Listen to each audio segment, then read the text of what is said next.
Et si la plus grande compétition économique du XXIe siècle se jouait en Afrique, Chine contre France.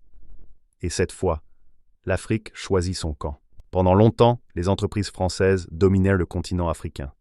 Puis la Chine est arrivée, avec une vitesse et une force économique que personne n'avait anticipées. En quelques années, le paysage économique africain s'est transformé. Deux modèles s'affrontent aujourd'hui.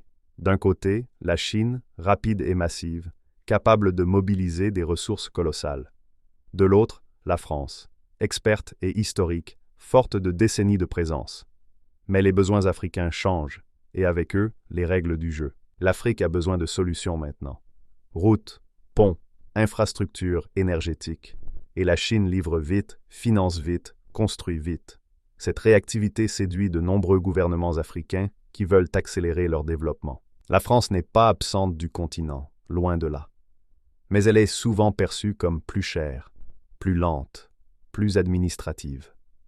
Les procédures sont longues, les conditions strictes, et le temps de réaction parfois inadapté aux urgences du terrain. L'Afrique ne choisit pas un pays par sentimentalisme. Elle choisit un modèle, celui qui répond le mieux à ses besoins immédiats. L'Afrique est maintenant l'arbitre de cette compétition. Elle compare les offres, évalue les partenaires et sélectionne en fonction de ses intérêts. La compétition Chine-France en Afrique n'est pas un simple conflit géopolitique. C'est la preuve que l'Afrique devient un acteur économique mondial incontournable. Et si tu veux comprendre cette transition avant tout le monde, abonne-toi à Finavia.